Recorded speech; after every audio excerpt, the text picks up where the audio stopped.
আজকে এমন একটা আচার খেলাম যার কারণে আমার এখন পর্যন্তই মানে পেটও জ্বলতেছে, তারপরে আবার হচ্ছে গলা টলা সব জ্বলতেছে।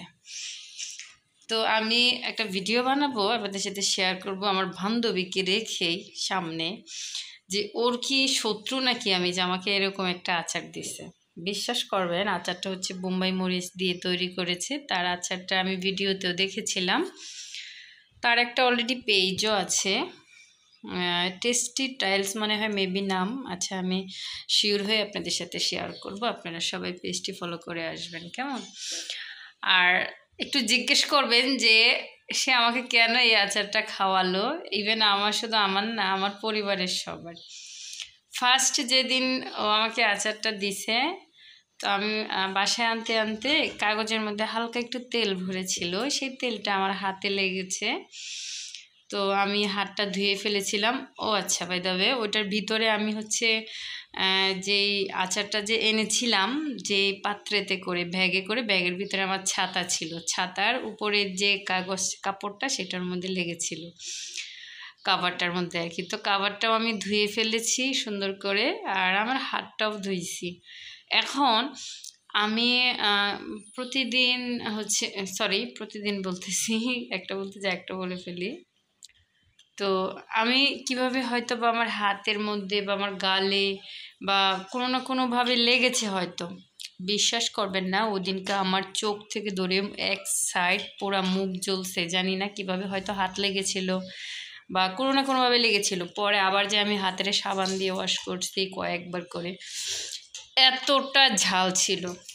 আমার ছেলে মাত্র নামাজ পড়ে আসছে, আইসা এই যে ভাত খাচ্ছে, আলু ভর্তা আর হচ্ছে শুকনো মরিচ পুরা, সেই স্বাদ না বাবা, তার সাথে আবার পেঁয়াজ। তুমি তোমার আন্টির আচারটা নিয়েছিলে? হ্যাঁ, তোমার আন্টির আচারটা নিছো খাওয়ার জন্য? দাও, বাইরে দিয়ে দাও। দাও, একটা কথা শেয়ার করি আপনাদের সাথে, সেটা হচ্ছে আমার বান্ধবী মনে হয় আমার সাথে কোনো শত্রুতা আমি আছে, যার কারণে সে আমাকে এই আচারটা দিছে। আমি এই বক্সটা ধরবো না, এই বক্সের মধ্যে উপর দিয়ে একটু তেল ভরছে, সেটা হাতে লাগলে সেই হাতটা যে কোনো গালে টালে বা যে কোনো জায়গায় লাগলে মরি, মানে কি বলবো, জলাকারে বলবো, মানে পুড়িয়া যায় ওই জায়গাটা। তো আচারটা হচ্ছে এতদিন খাওয়া হয় নাই, ফ্রিজে ছিল, এত ঝাল দেখে আজকে আমার হাজব্যান্ড বের করছে আলু ভর্তা দিয়ে খাবে। অল্প একটু জাস্ট একটা রসুন নিয়েছিল, মানে ও বলতেছে কি, তোমার বান্ধবীর কি তোমার সাথে কোনো শত্রুতা আমি আছে নাকি বলো তো, যে এইটা দিছে তোমাকে খাওয়ার জন্য। সিরিয়াসলি কি বলবো, এত ঝাল। ঠিক আছে, আমার গাছেও বোম্বাই মরিচ হচ্ছে, কিন্তু আমি হচ্ছে বোম্বাই মরিচগুলো মাঝে মধ্যে ভাত দিয়ে খাই, আর এগুলো পাকাচ্ছি। এগুলো আমি আমার বোনের জন্য বীজ রাখবো, এই দেখেন পেকে গেছে অলরেডি, শুকাইতেছে না, বিচিগুলো শুকাইলে পরে রাখবো। এই যে 3টা অলরেডি। আর মশলা দিলে দেখেন আমার কত সুন্দর ফুল ফুটেছে গাছে, দেখেন আজকে অনেকগুলো ফুল ফুটেছে। ইমন খাদিজার জন্য চা বানাই দিছে। এদিকে গরম পানি কেন বসাইছ? কি চা? রং চা? খাবা? এই পানি কেন বসাইছ? এমনি পানি দিয়ে কি করবা?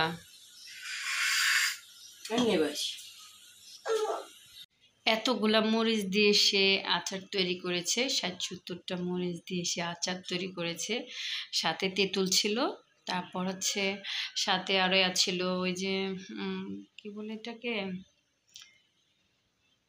রসুন ছিল, আরও অনেক কিছু দিয়ে সে আচার যেভাবে তৈরি করে সেভাবে তৈরি করেছে। আচারটা কিন্তু ভারী টেস্ট। গ্রানটা শুনলে আপনার মনে হয় যে মানে কি পাগল হয়ে যাবেন, এরকম একটা ঝাঁঝালো গ্রান, বোম্বাই মরিচের যেরকম গ্রান সেরকম গ্রান। আমার জীবনের শিক্ষা হয়ে গেছে, আমি নিজেও আর কখনো বোম্বাই মরিচ দিয়ে আচার বানাবো না।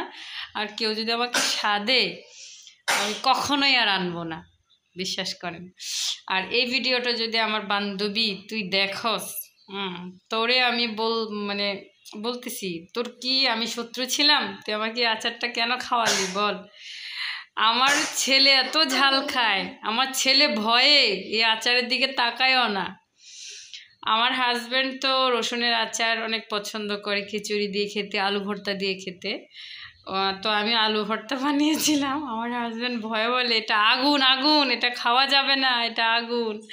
তোমার বান্ধবী মনে হয় তোমার মানে তুমি মনে হয় ওর দুশ্মন লাগো, কোনো দুশ্মনী আছে তোমাদের, না হলেই আচার দিছে কেন? এই একটা অবস্থা। যাই হোক, অনেক কথা বললাম। সব ভালো থাকবেন, সুস্থ থাকবেন, আমার জন্য দোয়া করবেন। আল্লাহ হাফেজ, বাই বাই।